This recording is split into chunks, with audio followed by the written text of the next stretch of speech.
മന്ത്രിയോടും നമുക്ക് വലിയ റെസ്പെക്റ്റാണ്. അദ്ദേഹം നമ്മളെ കേൾക്കാനും ഈ വിഷയങ്ങൾ ബോധ്യപ്പെടുത്താനും നമുക്ക് സാധിച്ചു. അത് ഡൽഹി വെച്ചുള്ള ഇൻട്രാക്ഷൻ. അതെ അതെ അതെ. ഈ കാര്യങ്ങൾ നമ്മൾ ചർച്ച വ്യക്തമായിട്ട് പറഞ്ഞു. അപ്പോൾ അദ്ദേഹം എന്നോട് പറഞ്ഞൊരു കാര്യം, അദ്ദേഹം ചീഫ് മിനിസ്റ്റർ ആയിരിക്കുമ്പം ഗുജറാത്തിൽ ഇതുപോലെ മുസ്ലിം കമ്മ്യൂണിറ്റിയിൽ 2 വിഭാഗമുണ്ട്. അവർ 2 വിഭാഗം തമ്മിൽ ഭയങ്കര ഒരു പ്രശ്നമുണ്ടായിരുന്നു. അത് തീർക്കാനായിട്ട് അദ്ദേഹം പല പ്രാവശ്യം ചർച്ച ചെയ്തു. പുള്ളി ഇടപെട്ട എല്ലാ വിഷയങ്ങളും തീർത്തുണ്ട്. ഈ വിഷയം മാത്രം തീർക്കാൻ പറ്റിയിട്ടില്ല എന്നൊക്കെ അദ്ദേഹം ഇങ്ങോട്ട് പറഞ്ഞു. ഈ ഒരു മതത്തിൽ തന്നെ 2 വിഭാഗം ആയിട്ട് നിൽക്കുന്നവരെ പറഞ്ഞ് സെറ്റിലാക്കാനൊരു വലിയ പാടാണ്. അത് പുള്ളിയുടെ അനുഭവത്തിലുണ്ടെന്നൊക്കെ പറഞ്ഞിട്ട് അതിൻ്റെ ഒരു പ്രായോഗിക ബുദ്ധിമുട്ടുകളെക്കുറിച്ചൊക്കെ പുള്ളി പറയുന്നുണ്ടായിരുന്നു. പിന്നെ ഈ മൃതശരീരത്തിൻ്റെ വിഷയവും പള്ളിയിൽ നടന്ന കാര്യങ്ങളൊക്കെ പറഞ്ഞപ്പം പുള്ളി പറഞ്ഞത് കേരളത്തിൽ ഇങ്ങനെയൊക്കെ നടക്കുന്നുണ്ടോ എന്നൊക്കെ ചോദിച്ചു. അദ്ദേഹം പുള്ളിക്കത് ഈ ഫ്യൂണറൽ സംബന്ധിച്ചുള്ള തടസ്സങ്ങൾ സൃഷ്ടിച്ചതുമൊക്കെ അദ്ദേഹത്തിന് പോലും വിശ്വസിക്കാൻ പറ്റുന്നില്ല എന്ന് അദ്ദേഹം ഒരു കൺഫ്യസ് ചെയ്യുകയുണ്ടായി. തിരുമേനി, ഈ ക്രിസ്തീയ സഭകളിൽ പൊതുവെ ഇപ്പോൾ ജാക്കബൈറ്റ്, ഓർത്തഡോക്സ്, കത്തോലിക്ക സഭയ്ക്കകത്തുള്ള ഇന്റേണൽ സ്ട്രൈഫ്സ്, ഇതൊക്കെ പൊതുസമൂഹത്തിൻ്റെ മുമ്പിൽ ക്രിസ്ത്യൻ സഭകളെ ഇതാക്കുന്നുണ്ട്. അതെ, ഒരു വസ്തുതയാണ്. ഒരു അവമതിപ്പ് ഉണ്ടാക്കിയിട്ടുണ്ട്. ഞാൻ ആദ്യം പറഞ്ഞല്ലോ, പണ്ടൊക്കെ ക്രിസ്ത്യൻസിൻ്റെ ലീഡേഴ്സ് അല്ലെങ്കിൽ അച്ഛന്മാരെ മെത്രാച്ചന്മാരെ പറഞ്ഞ സമൂഹം വലിയൊരു വില കൽപ്പിക്കുമായിരുന്നു. ഇപ്പോൾ അതൊക്കെ ഇല്ലാണ്ടായിപ്പോയി. ഇപ്പം അത് കുറേയൊക്കെ ഈ ക്രിസ്ത്യൻ കമ്മ്യൂണിറ്റീസ് അവരുടെ ഇടയിലുള്ള അനൈക്യത്തിൻ്റെ ഒരു പ്രശ്നമുണ്ട്. പിന്നെ ക്രിസ്ത്യൻ വാല്യൂസിൽ നിന്നുമൊക്കെ മാറി പോകുന്നുണ്ടോ എന്ന് സ്വയപരിശോധന ക്രിസ്ത്യൻസ് ലീഡേഴ്സും ക്രിസ്ത്യൻ കമ്മ്യൂണിറ്റീസും മാറ്റി ചിന്തിക്കണം. ഈ ഇവാഞ്ചലൈസേഷൻ യഥാർത്ഥത്തിൽ ഞാൻ വിശ്വസിക്കുന്നത് ഞങ്ങളുടെ ഇടയിൽ തന്നെ ഇപ്പോൾ ആവശ്യമായിട്ടിരിക്കുന്നു. എമംഗ് ക്രിസ്ത്യൻസ് ശരിയായ ഇവാഞ്ചലൈസേഷൻ, ശരിയായ സുവിശേഷത്തിൽ നിന്നുമൊക്കെ മാറി സഞ്ചരിക്കുമ്പോഴാണ് ക്രിസ്ത്യൻസിനോട് ഉള്ള അവമതിപ്പ് സമൂഹത്തിനുണ്ടാകുന്നത്. ഇപ്പം കേരളം, നമ്മുടെ നാട്ടിലൊക്കെ ദേവാലയങ്ങളൊക്കെ പണിയാൻ സ്ഥലം തന്നതും മരം തന്നതും സഹായിച്ചിട്ടുള്ളതൊക്കെ ഇവിടുത്തെ ഹൈന്ദവ സഹോദരങ്ങളാണ്. അപ്പോൾ അതൊന്നും ഒരിക്കലും മറക്കാനൊക്കത്തില്ല. അങ്ങനെയുള്ളൊരു മറ്റു മതങ്ങളെ സ്വീകരിക്കാൻ ഒരു മതബഹുലത നമ്മുടെ നാടിൻ്റെ ഒരു പ്രത്യേകതയാണ്. അപ്പോൾ എല്ലാ മതങ്ങളെയും ഉൾക്കൊള്ളാനും എല്ലാ വിശ്വാസങ്ങളെയും ബഹുമാനിക്കാനും ഉള്ള ഒരു മനസ്സ്, അത് വളരെ പ്രധാനപ്പെട്ടാണ്. നമ്മളുടെ മതത്തിൻ്റെ യുണീക്ക്നെസ് നമ്മളങ്ങ് കരുതിയാൽ പോരെ. അതിപ്പം ഒരുത്തനെ ക്രിസ്ത്യാനിയാക്കി നന്നാക്കാൻ നോക്കേണ്ട ആവശ്യമില്ല. മനുഷ്യന് നന്നാവണമെന്നുണ്ടെങ്കിൽ ക്രിസ്ത്യാനിയാവണം നിർബന്ധമൊന്നുമില്ല. അങ്ങനെയാണ് എല്ലാ ക്രിസ്ത്യാനും നല്ല മനുഷ്യരായിരിക്കണ്ടേ. അവിടെയാണ് പ്രശ്നം. ക്രിസ്ത്യാനി എന്ന് പറയുമ്പം പള്ളിയിൽ പോകുന്നതും കുർബാന കൊള്ളുന്നതും കുർബാന അനുഭവിക്കുന്നതും കുരിശ് വരയ്ക്കുന്നതും കുരിശ് ധരിക്കുന്നതിൽ മാത്രം ക്രിസ്ത്യാനി ഒതുങ്ങി പോവുകയാണ്. അതുകൊണ്ട് ഒരു നല്ല മനുഷ്യനോട് ആവാൻ പറ്റിയില്ലെങ്കിൽ പിന്നെ എങ്ങനെ നല്ല ക്രിസ്ത്യാനെന്ന് പറയാൻ പറ്റും? അപ്പം അതിലേക്ക് വരുന്നതിൽ സഭയ്ക്കകത്ത് പരാജയം ഉണ്ടായിട്ടുണ്ട്. എല്ലാ സഭകളുടെയും കാര്യത്തിൽ ഒരു പരിധിവരെയൊക്കെ ഉണ്ട്. അപ്പോൾ അവിടെ ഒരു തിരിച്ചറിവ് ഉണ്ടായെങ്കിൽ മാത്രമേ ഈ നമ്മൾ ആഗ്രഹിക്കുന്ന റെസ്പെക്റ്റ് മറ്റ് മതങ്ങളിൽ നിന്നും പൊതുസമൂഹത്തിൽ നമുക്ക് കിട്ടുകയുള്ളൂ എന്ന് വിശ്വസിക്കുന്ന ഒരാളാണ് ഞാൻ. അതെന്തുകൊണ്ടൊക്കെയോ കുറച്ച് കുറഞ്ഞു പോയിട്ടുണ്ട്. എല്ലാവരുടെയും കുറ്റമല്ല, പക്ഷേ ചില ഇൻസിഡൻസ് മതിയല്ലോ.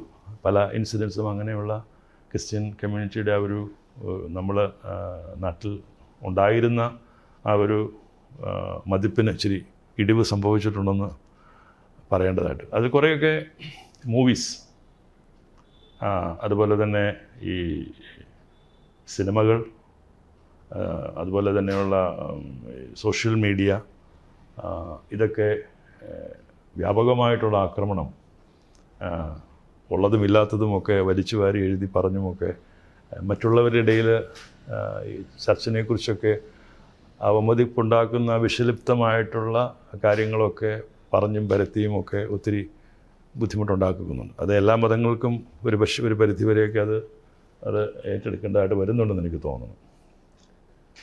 ഇൻഡയറക്റ്റായിട്ട് ഈ ക്രിസ്ത്യൻ കമ്മ്യൂണിറ്റിയെ വളഞ്ഞിട്ട് ആക്രമിക്കുന്ന ഒരു ശക്തിയും എവിടെയൊക്കെയോ മറിഞ്ഞിരിപ്പുണ്ട് എന്നുമൊക്കെ ഉള്ള ചർച്ചകൾ ഞങ്ങളുടെ ഇടയിലൊക്കെ നടക്കുന്നുണ്ട്.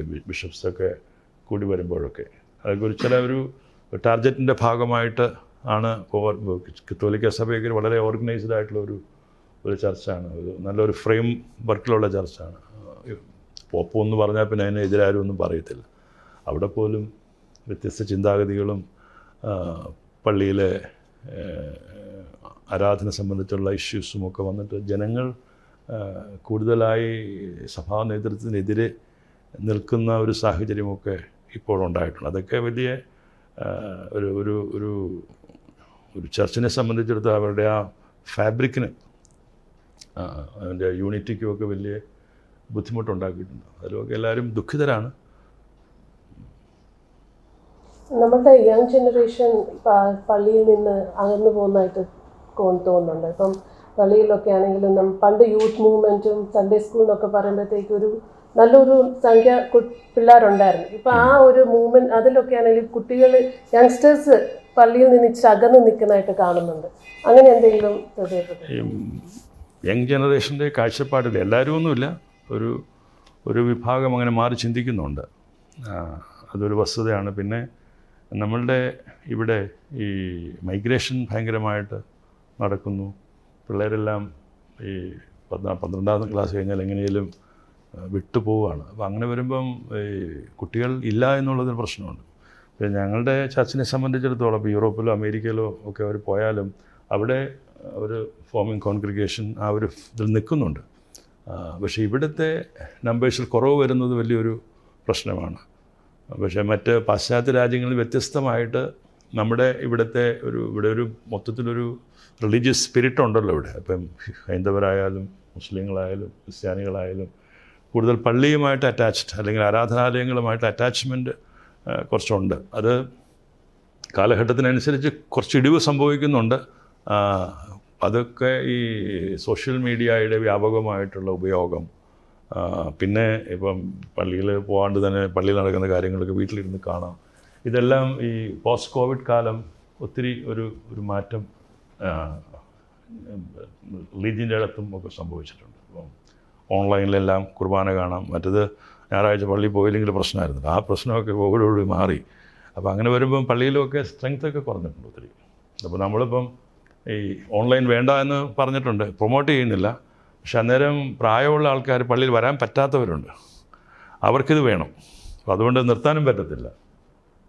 അങ്ങനെ തിരുമേനി US-ൽ 2 ഹോസ്പിറ്റൽസിൽ ചാപ്ലിനായിട്ട് ഇരുന്നിട്ടുണ്ടെന്ന് ആ എക്സ്പീരിയൻസ് ഒന്ന് പറയാം. അത് സ്പിരിച്വൽ ജേർണിയിൽ എത്രത്തോളം ഭയങ്കര ചലഞ്ചിങ് ആയിട്ടുള്ളൊരു ഇതായിരിക്കും. അതെ അത് എന്നെ ഒത്തിരി ഗ്രൂം ചെയ്തിട്ടുണ്ട് ആ വിഷയം. അപ്പോൾ ഞാൻ ബ്രിഡ്ജ്പോർട്ടിൽ കനെറ്റിക്കറ്റിലെ ഹോസ്പിറ്റലിൽ ആയിരുന്നു ഞാൻ ഏറ്റവും കൂടുതൽ പേടിച്ചൊരു സ്ഥലമായിരുന്നു. അതായത് സിറ്റിയുടെ നടുക്ക. അപ്പോൾ എൻ്റെ സൂപ്പർവൈസർ ഡയറക്ടർ എന്നോട് പറഞ്ഞു, നൈറ്റ് ഡ്യൂട്ടീസ് വരുമ്പോഴാണ്, ഈ നൈറ്റ് ഷിഫ്റ്റ് വരുമ്പോഴാണ്. അപ്പോൾ എന്നോട് പറഞ്ഞു, നീ അവിടെ തന്നെ കിടക്കാനും സ്ഥലമുണ്ട്, രാത്രി ഗൺ ഷോട്ട്സ് കേൾക്കുമെന്ന് പറഞ്ഞു.